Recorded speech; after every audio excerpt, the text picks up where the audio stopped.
नमस्ते दोस्तों, आज के इस क्लास में हम लोग प्रॉफिट एंड लॉस यानी कि लाभ और हानि के बहुत ही बेहतरीन सवालों को करने वाले हैं। इस क्लास में शुरू से अंत तक ज़रूर बने रहिएगा।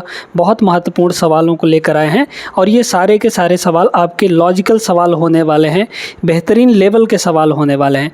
एकदम सिंपल नहीं होंगे, है ना, और एकदम हार्ड भी नहीं होंगे, जो कि आपके रेलवे के एग्ज़ाम में जनरली पूछा नहीं जाता है एकदम हार्ड लेवल का। तो यहाँ पे मॉडरेट लेवल के सवालों को लेकर आए हैं। बहुत अच्छे सवाल हैं, इनको करना आवश्यक है। पहला जो सवाल दिया है बहुत अच्छा है। अगर आप इस सवाल को कर पाए तो वीडियो रोक के एक बार अपने से ज़रूर कोशिश करिएगा। सवाल बढ़िया है। एक पुस्तक को 15% के लाभ पर 230 रुपये में बेचा गया। इसे 210 रुपये में बेचने पर होने वाला प्रतिशत लाभ या फिर हानि निकालना है। आप सभी लोग जानते हैं कि जो कॉस्ट प्राइस होता है यानी क्रय मूल्य, वो 100% होता है। कॉस्ट प्राइस हमारा कितना होता है दोस्तों? 100% होता है। अब ये बोला जा रहा है कि भाई 15% का प्रॉफिट लिया यानी कि लाभ लिया, तो कितने में बेचेगा? 100 तो आपका क्रय मूल्य हो गया, 15% उसमें लाभ लेगा यानी बेचेगा कितने में? 100 + 15 115% में बेचेगा। अच्छा, बेच कितने में रहा है? 230 रुपये में। तो 230 रुपये में बेच रहा है। ये कितने की वैल्यू है? 115% की वैल्यू है। कितने की वैल्यू है ये? 115% की वैल्यू है दोस्तों। समझ में आ गया कि नहीं? अब हमें यहाँ पर कह रहा है 210 रुपये में बेचने पर प्रतिशत लाभ कितना होगा। तो अब हमें ये देखना है 210 की वैल्यू कितनी होगी। ठीक है, तो 210 की वैल्यू निकाल दीजिए। यहाँ पर कितनी हो जाएगी? 210 की वैल्यू अगर निकालेंगे हम लोग तो कितना होगा? यहाँ पर देखते जाइए, 115 और ये 230 नीचे आ जाएगा। तो 115/230 है ना, 115/200 यहाँ पर 30। ठीक है, और फिर यहाँ पर कितना हो जाएगा? 210 हो जाएगा। क्लियर है? ये हो जाएगा 210% की वैल्यू, 210 रुपये की वैल्यू। मतलब परसेंटेज में कितनी आ जाएगी ये हमको पता चलेगा। 115 का जस्ट ये डबल है 230, 210 का आधा करेंगे तो 105 आ जाएगा, है ना। 105% में यहाँ पर बेचा। ये जो 210 रुपये में बेच रहा है इसकी परसेंटेज वैल्यू कितनी है? 105% है। अब 100 से ये ज़्यादा ना है, इसका मतलब ये हुआ कि 100% तो कॉस्ट प्राइस और 100 से कितना ज़्यादा है? 5% ज़्यादा है। तो ज़्यादा जो है वही हमारा प्रॉफिट हो जाएगा। तो प्रॉफिट यहाँ पर कितने का हो रहा है दोस्तों? 100 और 105 के बीच में अंतर देखेंगे, 5% का आएगा और 5% ही हमारा क्या हो जाएगा? यहाँ पर प्रॉफिट होगा, क्योंकि 100% का सामान 105% में बेचा जा रहा है। लाभ होगा। ऑप्शन नंबर डी इसका करेक्ट आंसर है। बहुत अच्छा सवाल था। आगे चलते हैं, अभी और बेहतरीन सवाल आपको मिलेंगे। अब इस सवाल को देखिए, इसको कैसे लगाएंगे। एक वस्तु का लागत मूल्य, अंकित मूल्य यानी मार्क्ड प्राइस का 75% है। अच्छा, 75% होता कितना है? 3/4 है ना, क्योंकि 25% 1/4, तो 75% 3 गुना है 25 का, यानी 3/4 होगा इसकी वैल्यू। या फिर वैसे भी आप देख सकते हैं कि 75/100 करेंगे तो ये 3/4 ही आएगा। तो क्या कह रहा है कि यहाँ पर 3/4 है, 3/4 है। इसका मतलब ये हुआ अंकित मूल्य का बोला है, तो जिसका बोला जाता है उसकी वैल्यू आपको नीचे दिखती है। यानी ये जो 4 है ये किसकी वैल्यू है? मार्क्ड प्राइस की वैल्यू है। और लागत मूल्य बोला है यानी कॉस्ट प्राइस बोला है, तो यहाँ पर कॉस्ट प्राइस आपका ऊपर होगा। समझ में आया कि नहीं? अब बोला जा रहा है कि यदि 15% की छूट दे दी जाती है तो यहाँ पर प्रॉफिट परसेंटेज या फिर लॉस परसेंटेज बताना है। आपको एक फार्मूला पता होगा, सीपी से एमपी का जो रेशियो होता है दोस्तों, ये फार्मूला याद रखिएगा, बहुत इंपॉर्टेंट है। सीपी से एमपी का जो रेशियो होता है ये होता है 100 - d, है ना, 100 - d अपॉन 100 + p। ठीक है, 100 प्लस यहाँ पर p का मतलब प्रॉफिट या फिर यहाँ पर लॉस भी हो सकता है। क्लियर है ना? अब देखिए यहाँ पर लगा देंगे, CP/MP है कितना? 3/4, तो ये हो जाएगा आपका 3/4 के बराबर। अब सारी वैल्यू रख दीजिए। देखिए यहाँ पर 15% की छूट दी जा रही है, तो डिस्काउंट हमारा 15 है, तो 100 में से 15, डी की वैल्यू 15 है, 100 - 15 करेंगे 85 आएगा। तो यहाँ हो गया आपका 85 और यहाँ हो जाएगा आपका 100 + p, 100 + p = यहाँ पर आ गया 3/4। क्रॉस मल्टीप्लाई करके सॉल्व कर सकते हैं। ठीक है, क्रॉस मल्टीप्लाई करके सॉल्व कर लेंगे, है ना। तो 4 इधर मल्टीप्लाई होगा, कितना हो जाएगा बताइए? 8 चौके 32 यानी 320 और 4 पंचे 20, तो 320 और मतलब 340 हो गया। तो 340 की जो वैल्यू है 3 का मल्टीप्लाई इन दोनों से होगा, यानी कि हो जाएगा 300 प्लस यहाँ पे 3p। तो 3p की वैल्यू 40, 3p की जो वैल्यू है वो 40 हो जाएगी।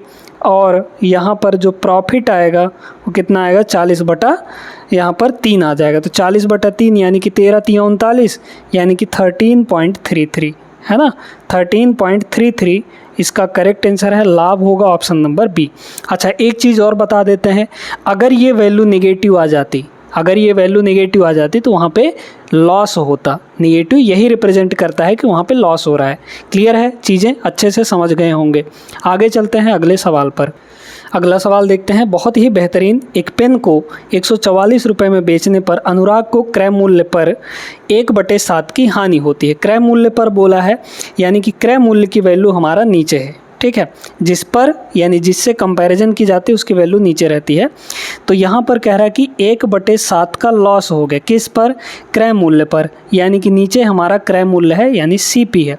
हानि हो रहा है तो ये वाला हमारा क्या हो जाएगा? हानि हो जाएगा यानी लॉस हो जाएगा। अच्छा, इतने रुपए में बेच रहा है, 144 में बेच रहा है, तो 7 का सामान 1 के लॉस पे बेचेगा, यानी कितने में बेचेगा? 7 - 1 यानी कि 6 में बेचेगा। तो 6 की वैल्यू है यहाँ पर कितनी? बेच कितने में रहा है एक्चुअल में? 144 में बेच रहा है, तो 6 की वैल्यू 144 हो गई। अच्छा, 1 की वैल्यू कितनी हो जाएगी बताइए? तो यहाँ पर 6 दूना 12, 6 चौके 24 हो गया ना। देखिए कट गया, 144/6 करेंगे। अब आगे देखिए, यदि पेन 189 रुपये में बेचा जाता तो यहाँ पर प्रॉफिट कितने की होती? ठीक है, देखिए बहुत ध्यान से समझिएगा। सबसे पहले यहाँ पर आप निकाल लीजिए CP कितना होगा। कॉस्ट प्राइस कितना हो जाएगा? 7 यूनिट है, तो 7 की वैल्यू हम लोग निकाल लेंगे। 24 सत्ते कितना हो जाएगा? 20 सत्ते 140 और 4 सत्ते 28, 140 और 28 है ना, कितना हो जाएगा? 168 हो जाएगा। तो 24 सत्ते 168 हो गया। 7 की वैल्यू इतनी आ गई, क्योंकि 1 की वैल्यू 24 थी, 7 की वैल्यू इतना हो गया। अब देखिए ध्यान से समझिए कि CP हमारा 168 है, यानी 168 का ख़रीदा है। अब कह रहा है कि इसको 189 में बेच दो भैया, यानी प्रॉफिट साफ साफ हमको दिख रहा है। कम में ख़रीदा, ज़्यादा में बेचा, तो कितने ज़्यादा में बेचा? 9 में से 8 गया यहाँ पर 1, और 18 में 16 गया यहाँ पर 2, 21, और डिवाइड बाई कितना हो जाएगा? 168, क्योंकि CP नीचे रहता है। ठीक है, परसेंट में चेंज करना है तो 100% से मल्टीप्लाई कर देंगे। ये आ जाएगा आपका 21, कितनी बार में? 8 बार में कट जाएगा ना। 21 एकम 21, 21 अट्ठे 168, 1/8, और 1/8 होता है 12.5%, याद रखिएगा। ठीक है, डायरेक्ट डिवाइड नहीं करना पड़ेगा। Option number second is the right answer. Profit percent यहाँ पर कितना होगा? 12.5%। RRB NTPC 2022 का ये जो सवाल है बहुत बेहतरीन सवाल है। आप लोग वीडियो रोकिए और इसको एक बार खुद से ज़रूर प्रयास करते हैं, ठीक है। ये नहीं कि आप सिर्फ सॉल्यूशन देखते हुए चलें, आप अपने से कुछ भी ना करें। तो ऐसे जब तक आप खुद से सवालों को अटेम्प्ट नहीं करेंगे, लगाने की कोशिश नहीं करेंगे, आपको नहीं बनने वाला है दोस्तों। खुद से लगाना पड़ेगा, ठीक है। लगा लिए होंगे, इसके बाद इसका सॉल्यूशन देखिएगा। बहुत ख़तरनाक सवाल है, मतलब एकदम अच्छे लेवल का सवाल है। क्या कह रहा है? एक व्यक्ति ने वस्तु A और B को कुल 2312 रुपये में ख़रीदा, यानी दोनों का कुल कॉस्ट प्राइस कितना है? 2312 रुपये। उसने A को 16% की हानि पर और B को 20% के लाभ पर बेचा। एक हिंट यहाँ पर दिया गया है कि A और B का सेलिंग प्राइस, विक्रय मूल्य बराबर था। A और B के क्रय मूल्यों का अंतर कितना होगा? अच्छे से समझना है। देखिए, A को क्या किया कि 16% की हानि पर बेचा। 16% की फ्रैक्शन वैल्यू कितनी होगी? 16/100। 4 से काटेंगे तो 4 चौके 16 और 25 चौके 100, यानी कि 4/25। तो A को जो है वो 4/25 के हानि पर बेचा, यानी कि 25 का सामान था, 4 के लॉस पर बेचा। अच्छा, तो यहाँ पर आप CP और SP के बारे में थोड़ा सा लिखिए, है ना। CP कितना? 25 का सामान। A के बारे में बात कर रहे हैं, वस्तु A है ना। तो 25 का सामान 25 - 4 करेंगे तो 21 में बेचा, ठीक है। इसके बाद कह रहा है B को 20% के लाभ पर बेचा। 20% की फ्रैक्शन वैल्यू 1/5 होता है, मतलब 5 के सामान को 1 के प्रॉफिट पे बेचा। तो 5 का CP था दूसरा वाला, है ना, B ऑब्जेक्ट, और 1 का प्रॉफिट यानी कितने में बेचेगा, 5 + 1 यानी कि 6 में बेच देगा। अब इसमें बोला जा रहा है कि दोनों का विक्रय मूल्य बराबर करना है। देखिए बराबर दिया गया है कि नहीं, तो दोनों को हमको बराबर करना है दोस्तों। यहाँ पर रेशियो है, ध्यान रखिएगा। अच्छा ये 21 है, ये 6 है, बराबर करना है तो 21 और 6 कैल्शियम 42 आता है। 42 के बराबर दोनों को बना लीजिए। इसको 42 बनाना है तो 2 से मल्टीप्लाई, इसको 42 बनाना है तो 7 से मल्टीप्लाई। यहाँ 2 से किए हैं तो यहाँ भी 2 से करना पड़ेगा, नहीं तो गड़बड़ होगा, रेशियो बिगड़ेगा, है ना। यहाँ 7 से मल्टीप्लाई किए हैं तो यहाँ भी 7 से मल्टीप्लाई करेंगे। तो अब जो CP और SP का रेशियो बना, ये 25 दूना 50 हो गया यहाँ CP, और यहाँ CP कितना हो गया, 7 पंजे 35 हो गया। तो पहले वाले का CP, A का CP 50 है और B वस्तु का CP 35 है, लेकिन सेलिंग प्राइस जो है वो दोनों का बराबर है। अब इसमें कह रहा है दोनों का कुल कॉस्ट प्राइस कितना है, 2312 रुपया। तो दोनों का टोटल कितना होगा, 50 और 35 85, है ना। तो इस 85 यूनिट की जो एक्चुअल टोटल वैल्यू है वो कितनी है, 2312 है। हमें क्या चाहिए, यहाँ पर क्रय मूल्यों का अंतर चाहिए। तो अंतर इन दोनों में कितना है भाई, यही तो क्रय मूल्य हैं। ये A का क्रय मूल्य है, ये B का है।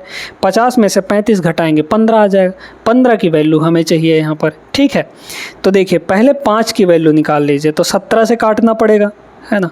17 से इधर भी काट दीजिए, 17 से यहाँ भी काट दीजिए। तो 17 कम 17 बचा यहाँ पर 6, तो 61 हो गया। फिर 17 × 51 बचा 10, तो 102 हो गया। तो 17 छक्के 102। 5 की वैल्यू 136 है, हमें क्या निकालना है, 15 की वैल्यू, है ना। तो 3 से यहाँ गुणा कर दीजिए। जैसे इसको 3 से गुणा करेंगे तो ये 15 बन जाएगा, और इसको भी 3 से आप गुणा कर दीजिए। तो देखिए 36 का 3 गुना आपका 108, और 100 का 3 गुना 300। 300 और 108 यानी कि 408 हो जाएगा। 408 इसका करेक्ट जवाब होगा दोस्तों। यानी 15 यूनिट की वैल्यू जो अंतर है यहाँ पर 50 - 35 15, उसकी वैल्यू 408 होगी। Option number first is the right answer. बहुत अच्छा प्रश्न था। आगे चलिए प्रश्न नंबर 5 पर। ये सवाल देखिएगा, ये भी तगड़ा सवाल है ना। NTPC 2022 का सवाल है। अब इसको कैसे करेंगे, लॉजिकल सवाल तो है। एक दुकानदार एक वस्तु को 20% के लाभ पर बेचता है। यदि वह वस्तु को 10% कम पर खरीदता है और पिछले विक्रय मूल्य में 18 रुपये अधिक मूल्य पर बेचता है, तो उसे 40% का प्रॉफिट हो जाता है। वस्तु का क्रय मूल्य कितना होगा। बहुत ध्यान से इसको समझिए दोस्तों, है ना। देखते हैं यहाँ पर क्या कह रहा है कि एक दुकानदार को 20% के एक वस्तु को 20% के लाभ पर बेचा, यानी कि वो 100 के सामान को कितने में बेचेगा, 120 में बेचेगा। यहाँ पर कॉस्ट प्राइस है, यहाँ पर सेलिंग प्राइस है, ठीक है भाई। 20% का मतलब क्या हुआ, 20/100, है ना। यानी 100 के सामान को 20 के लाभ पर बेचेगा, तो 120 में बेचा। 100 + 20 120। यदि वस्तु को 10% कम में खरीदता, अच्छा अब वो 100 में नहीं खरीद रहा है, अब वो 10% कम में खरीद रहा है। तो पहले 100 था, 100 का 10% कितना होता है, 10 ही हो जाता है ना। तो इससे 10 कम में खरीदा, तो 100 में 10 कम करेंगे यानी 90 रुपये में खरीदा, ठीक है। जैसे ही 90 रुपये में खरीदा और पिछले विक्रय मूल्य में 18 रुपये अधिक मूल्य पर बेचता है, तो विक्रय मूल्य अधिक, तो उसे 40% का प्रॉफिट हो जाता है। 40% का यहाँ पर प्रॉफिट हो जाता है, ठीक है। अब कह रहा है 40% का प्रॉफिट, तो देखिए कॉस्ट प्राइस ये रहा 90 रुपया, अब की बार 90 रुपये में ख़रीदा है। 90 का 40% निकालिए पहले, तो 90 का 40%, है ना, 40% से 2 जीरो ख़त्म हो जाते हैं, तो 9 चौके 36। अब उसको 36 रुपये का प्रॉफिट हो रहा है, तो 90 में 36 जोड़ेंगे तो कितना हो जाएगा, 90 में 36 जोड़ेंगे तो 9 3 12, 126 रुपया हो गया। क्लियर है, ये सभी को समझ में आ गया ना। तो देखिए अब यहाँ पर देखिए कि पिछले विक्रय मूल्य में 18 रुपये अधिक मूल्य पर बेचता है। अब पिछला विक्रय मूल्य हमारा 120 था, अभी का विक्रय मूल्य कितना है, प्रेजेंट वाला, जब वो 90 रुपये में ख़रीदता है और 40% का प्रॉफिट लेता है, तो 126 यहाँ पर यूनिट हो रहा है। यहाँ से यहाँ कितना बढ़ा है विक्रय मूल्य बताइए, तो 6 यूनिट बढ़ा है, 120 से 126 हुआ है, यानी कि 6 यूनिट बढ़ा है। लेकिन एक्चुअल में वही बता रहा है कि भाई 18 रुपये अधिक बढ़ा है, 18 रुपये अधिक विक्रय मूल्य हो गया है। तो 6 यूनिट की वैल्यू यहाँ पर 18 है, 6 की वैल्यू 18 तो 1 का वैल्यू 3 होगा। फिर कह रहा है वस्तु का क्रय मूल्य कितना होगा, यानी ओरिजिनल वाला। तो ओरिजिनल वाला हमारे पास ये रहा 100 यूनिट की वैल्यू, 1 की वैल्यू 3 तो 100 की वैल्यू यहाँ पर कितनी हो जाएगी, 300 रुपया हो जाएगा। माने ऑप्शन नंबर फर्स्ट होगा इसका करेक्ट जवाब। क्लियर है ना। अच्छा सवाल था, बिना किसी परेशानी के, बिना किसी दिक्कत के आप लोग इस सवाल को समझ गए होंगे।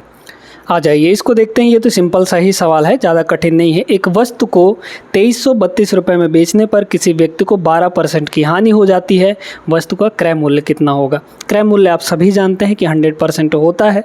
अच्छा, बेचा कितने में यहाँ पर, 2332 रुपये में, तो विक्रय मूल्य हमारा कितना है यहाँ पर, 2332 रुपये। डायरेक्ट तरीका अब आपको बता रहे हैं, ये विक्रय मूल्य है। अब डिनोमिनेटर में आपको विक्रय मूल्य का परसेंटेज लिखना है, ठीक है। तो भाई 100% का सामान था, 12% उसने हानि सहा, तो 100 में से 12 घटाएंगे तो 88% में बेचा। ये रुपए में विक्रय मूल्य है, इसी का परसेंटेज वैल्यू नीचे लिखना है। तो परसेंटेज में कितने परसेंट में बेचा है यहाँ पर, 88% में। क्लियर है कि नहीं। अच्छा, वस्तु का क्रय मूल्य हमें निकालना है, तो क्रय मूल्य तो 100% होता है, यानी 100% से यहाँ पर मल्टीप्लाई कर दीजिए। तो देखिए, जिसका ये वैल्यू है उस परसेंटेज से आपको डिवाइड करना है, और जिसका पूछा गया है उससे मल्टीप्लाई कर देना है। क्लियर हो गया ना। काट लीजिए, परसेंट से तो परसेंट पहले ख़त्म कर लीजिए, है ना। अब देखिए यहाँ पर 11 से पहले हम लोग काटेंगे, 11 से काटेंगे, ये 8 बार में कट जाएगा। 11 से इसको काटिए, 11 दूना 22 बचा 1, फिर 11 कम 11, 11 दूना 22, 212 हो गया। 8 से या फिर 4 से काट लीजिए, तो 4 दुनाई के 8, 4 से इसको काटेंगे, 4 पंचे 20, 4 तियाँ 12, 2 से ये आपका 50 बार में कट जाएगा। तो यहाँ पर कितना हो जाएगा, 0, 5 तियाँ 15 और 5 पचम 25, 1 26, 2650 रुपये। 2650 ऑप्शन नंबर फर्स्ट में है, ये आपका करेक्ट आंसर हो जाएगा। ठीक है, तो ये सिंपल सा सवाल था, कोई दिक्कत नहीं होगी इसमें। इस सवाल को देखिए, ये है थोड़ा सा लॉजिकल सवाल, मतलब अच्छा सवाल है। चंद्रशेखर ने 12 एक समान वस्तुओं को कुल 420 रुपये में बेचा, जिसमें उसे 7 वस्तुओं के क्रय मूल्य के बराबर हानि हुई। ठीक है, एक वस्तु का क्रय मूल्य कितना होगा। अब चूंकि यहाँ पर हानि हो रहा है, तो हानि का फॉर्मूला बताइए क्या होता है। लॉस का फॉर्मूला हो जाता है दोस्तों, लॉस कब होता है, जब ज़्यादा में खरीद के कम में बेचा जाता है, यानी कि कॉस्ट प्राइस यहाँ पर ज़्यादा होगा, माइनस सेलिंग प्राइस कर देंगे तो ये हो जाएगा। अब बहुत ध्यान से समझिएगा यहाँ पर, ठीक है। ये देखिए कि यहाँ पर लॉस कितना हो रहा है, 7 वस्तुओं के क्रय मूल्य के बराबर, यानी कि लॉस हमारे पास है 7 CP के बराबर, 7 वस्तुओं का क्रय मूल्य इज इक्वल टू। अब यहाँ पर देखिए, हम लोग 12 वस्तुओं के बारे में सोच रहे हैं ना, ये जो विक्रय मूल्य दिया है ये 12 वस्तुओं का दिया है, इसलिए 12 वस्तुओं का क्रय मूल्य भी लेकर चलेंगे। ठीक है, एक वस्तु का नहीं लेंगे, 12 वस्तुओं का क्रय मूल्य। तो क्रय मूल्य, एक वस्तु का क्रय मूल्य 1 CP मान लीजिए, तो 12 वस्तुओं का क्रय मूल्य कितना हो जाएगा, 12 CP हो जाएगा यहाँ पर, 12 CP और माइनस सेलिंग प्राइस लिखना है। तो 12 वस्तुओं का कुल सेलिंग प्राइस कितना है, 420, तो यहाँ पर हो गया 420। बस इसको सॉल्व कर लेंगे, ये आपका 420 ही इधर आ जाएगा, और इज इक्वल टू 12 में से 7 घटाएंगे, 12 CP में से 7 CP घटेगा तो 5 CP आ जाएगा, यानी कॉस्ट प्राइस कितना हो गया यहाँ पर, 5 से डिवाइड करेंगे, 5 अट्ठे 40, 5 चौके 20, मतलब 84 रुपये। ऑप्शन नंबर सी होगा इसका आंसर। ठीक है ना। तो लॉजिकल सवाल था, अच्छे से आप लोग क्लियर कर लिए होंगे इसको। आगे चलते हैं प्रश्न नंबर 8 पर। चलिए इस सवाल को देखते हैं, ये भी एक बेहतरीन सवाल है। अरविंद ने एक वस्तु X रुपये में खरीदी, ठीक है भैया, समझ गए। उसने इसे 15% की हानि पर बीरू को बेच दिया। बीरू ने इसकी ढुलाई पर 126 रुपये खर्चा किया और इसे 25% के प्रॉफिट पर मीनू को बेच दिया। यदि मीनू ने इसे इतने रुपए में खरीदा तो X का मान ज्ञात कीजिए। अब इस सवाल को आप पीछे से करिए, क्योंकि पीछे से सारा चीज़ दिया हुआ है। मीनू ने कितने में खरीदा, अब बहुत ध्यान से समझना है आपको। ठीक है, तो यहाँ पर हो गया मीनू, ठीक है, और मीनू को किसने बेचा था, है ना, बीरू ने इसको ढुलाई पर 126 रुपये खर्चा किया। तो बीरू ने क्या किया, बीरू ने यहाँ पर मीनू को बेच दिया। मीनू ने इसे ख़रीदा कितने में, यानी कि मीनू के पास ये कितने रुपए का है, 1475 रुपये का है। ठीक है, बहुत ध्यान से समझना है इसको। तो और इसे 25% के लाभ पर बेचा है मीनू को। तो 25% का मतलब क्या हुआ, 1/4, मतलब 4 के सीपी को, 4 के बीरू के पास 4 रुपये का था और 1 रुपये का प्रॉफिट लेके मीनू को बेच दिया, यानी कि मीनू को कितने में बेचा है यहाँ पर 5 यूनिट में। तो मीनू के पास जो सामान गया वो 5 यूनिट है अभी, ठीक है, 5 यूनिट की वैल्यू है भाई, 4 1 5 है ना।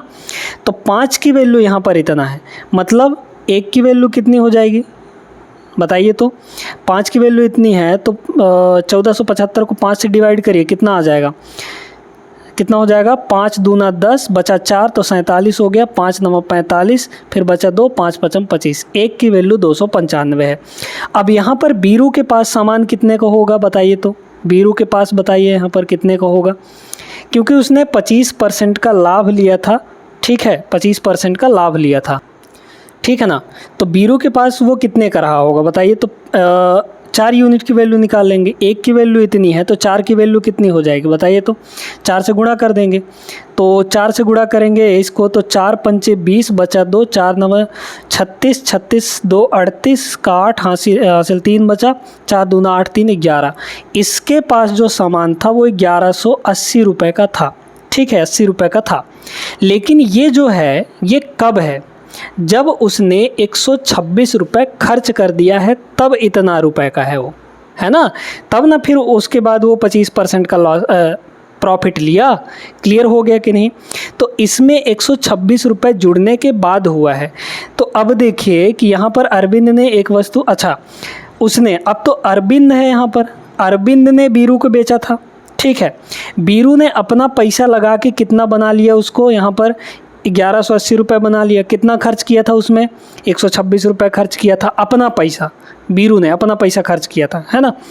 तो यहाँ पर देखिए, यहाँ पर 1180 में 126 घटा लीजिए, तो 1180 में 126 अगर हम लोग घटाएंगे तो 80 में 26 घटाइए तो 80 में 60 यानी कि 54, तो ये हो गया 54 और ये हो जाएगा 10, 1054 रुपये का वो दिया था। कौन दिया था, बीरू, सॉरी ये अरविंद ने 1054 रुपये में इसको बेचा था, ठीक है, अरविंद ने 1054 रुपये में इसको बेचा था।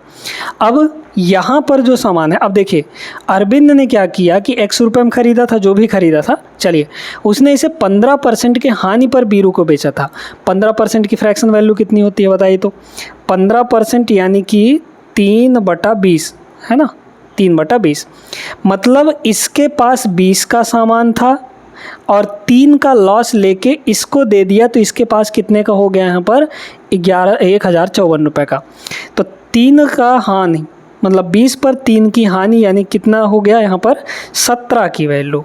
तो ये जो 17 यूनिट में दिया है इसको और ये ख़रीदा कितने में है 1054 में, तो 17 की वैल्यू यहाँ पर 1054 है। 1 की वैल्यू कितनी हो जाएगी यहाँ पर 17 छक्के 102 बचा 3, तो 17 दूना 34, 1 की वैल्यू 62 है।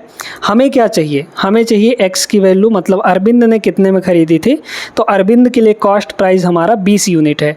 1 की वैल्यू 62 है तो 20 की वैल्यू कितनी हो जाएगी बताइए। तो 62 दूना 6 दूना 12, 124 यानी कि 1240 रुपये में अरविंद जो है वो ख़रीदा था, माने कि ऑप्शन नंबर फर्स्ट इसका करेक्ट जवाब हो जाएगा। बहुत बढ़िया सवाल था, उम्मीद करते हैं आप सभी लोग सीख गए होंगे, समझ गए होंगे। बढ़ते हैं यहाँ पे अगले प्रश्न में। चलिए इस सवाल को देखते हैं। ये तो सिंपली एक लाइन में हमारा बन जाएगा, ठीक है, एक लाइन में ये बन जाएगा। कह रहा है इसमें एक वस्तु मिस्टर एक्स को 20% के लाभ पर बेची जाती है। मिस्टर एक्स जो है इस वस्तु को 25% लाभ पर वाई को बेच देता है। यदि मिस्टर वाई उस वस्तु के लिए 225 रुपये भुगतान करते हैं तो ओरिजिनल सेलर मूल विक्रेता के लिए उस वस्तु का क्रय मूल्य कितना होगा। ठीक है, बहुत ध्यान से समझिएगा इसको। देखिए दोस्तों, मान लीजिए कि हमारे पास जो ओरिजिनल सेलर है वो ये है। इस ओरिजिनल सेलर के पास वो जो वस्तु है वो है आपका, मान लीजिए कि P रुपये का, है ना, P रुपये का यहाँ पर वो सामान है। अब इस P रुपये को ये कहाँ देगा, X के पास देगा, है ना, X के पास देगा, और X जो है फिर बेचता है यहाँ पर Y को। तो X के पास गया कितने में, 20% के प्रॉफिट पर। तो 20% का प्रॉफिट लेके बेचेंगे तो कितना हो जाएगा, 120% हो जाएगा, है ना। तो x के पास पहुंचते ही 120% का सामान हो गया। P के ये जो ओरिजिनल सेलर है उसके पास P का था, या K मान लीजिए, कुछ भी मान लीजिए आप अपने हिसाब से, है ना। x के पास पहुंचा तो P इंटू 120% हो गया इसका। अब जब y के पास पहुंचा तो फिर से 25% का लाभ हुआ, यानी कि 125% का हो गया। किसके पास, 125/100। भाई 25% का प्रॉफिट ले रहा है ना, इसके पास चला गया y के पास। और y ने खरीदा कितने में, 225 रुपये में।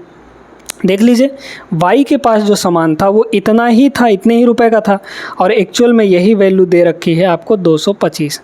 काटाकुटी करिए तो यहाँ पर एक जीरो से ये एक जीरो कट जाएगा, 25 से काटेंगे 25 पंचे और 25 चौके, 4 से कटेगा 3 बार में, है ना। तो 3 से इसको काट लीजिए, या फिर 3 पचे 15, 15 से कटेगा क्या, हाँ 15 पचे 50, हाँ कट जाएगा। ये 3 पचे 15, 5 3 15 हो गया, इधर 15 से काटिए तो 15 एक कम 15 बचा 7, तो 15 पचे 75 हो जाएगा। यानी कि जो P की वैल्यू है वो 10 उधर जाके 15 से मल्टीप्लाई होगा, यानी 15 दहाई के 150 रुपया, 150 रुपया देगा भैया। तो 150 रुपये यहाँ पर जो मूल सेलर के पास जो था वो था, है ना, 150 रुपये का। सेकंड ऑप्शन इसका करेक्ट आंसर हो जाएगा। क्लियर है ना। आगे चले प्रश्न नंबर 10 पे। इस सवाल को देखिए, ये भी एक सिंपल सा सवाल है लेकिन लॉजिकल सवाल है। अच्छे से समझेंगे तब आप इसको शॉर्ट तरीके से लगा पाएंगे। एक वस्तु को 12% के लाभ पर बेचा, यदि इसे 33 रुपये अधिक में बेचा जाता तो प्राप्त लाभ 14% हो जाता। 12% की जगह पर 14% प्रॉफिट मिलता। देखिए अभी कितना प्रॉफिट मिल रहा है, यहाँ पर 12% का प्रॉफिट मिल रहा है ना। जैसे ही कुछ रुपए में बेचा जा रहा तो 12% का प्रॉफिट मिल रहा था, जैसे ही 33 रुपये अधिक में बेचा जाने लगा तो 14% का प्रॉफिट मिलने लगा, यानी कि यहाँ पर 14% का प्रॉफिट हो गया। कब, जब 33 रुपये अधिक में बेचा गया है। तो देख लीजिए परसेंटेज में कितना अधिक में बेचा गया है, यहाँ पर ये ये +12 ये +14 है ना, प्रॉफिट है दोनों। तो इनके बीच का अंतर देख लेंगे हम लोग, 14 - 12 यानी कि 2%। यही 2% जो बढ़ा हुआ है इसके वजह से बढ़ा हुआ है, 33 रुपये की वजह से। तो 2% की वैल्यू यहाँ पर 33 रुपया हो गया। हमें क्या चाहिए यहाँ पर, हमें वस्तु का क्रय मूल्य चाहिए। क्रय मूल्य तो 100% होता है। इस 2 को 100 बनाना है तो किससे मल्टीप्लाई करना पड़ेगा, 50 से गुणा कर दीजिए इसमें, तो ये बन जाएगा हमारे पास 100%। इधर 50 से मल्टीप्लाई, तो यहाँ भी 50 से मल्टीप्लाई करेंगे हम लोग, कितना हो जाएगा 0, है ना। और 33 पंजे 165 यानी कि 1650 रुपया। 1650 कहाँ दिख रहा है, ऑप्शन नंबर सी में। ये आपका करेक्ट आंसर हो जाएगा। वस्तु का क्रय मूल्य कितना होगा, 1650 रुपये। ठीक है, समझ में आया होगा। तो आज की इस क्लास में जितने भी प्रश्न हम आपको करवाए हैं अच्छे से आप लोग समझ गए होंगे, सीख गए होंगे दोस्तों। उम्मीद करते हैं कि ये सेशन भी आपको पसंद आया होगा। वीडियो अच्छी लगी हो तो लाइक कर दीजिए और चैनल को सब्सक्राइब करना नहीं भूलना है। हमारे फेसबुक पेज को भी आप लोग फॉलो कर सकते हैं, लिंक आपको डिस्क्रिप्शन में प्रोवाइड कराया गया है, ठीक है ना। तो उसमें भी आपको बेहतरीन कंटेंट देखने को मिलेंगे। तो फेसबुक से अगर आप पढ़ना चाहते हैं तो वहाँ पर भी आप लोग पढ़ सकते हैं। शॉर्ट्स वीडियो भी मिलेंगी, लॉन्ग वीडियो भी मिलने वाली हैं। अगले क्लास में हम लोग ऐसे ही बेहतरीन सवालों के साथ मिलेंगे। तब तक के लिए आप लोग अब सभी अपना ख्याल रखिएगा। जय हिंद।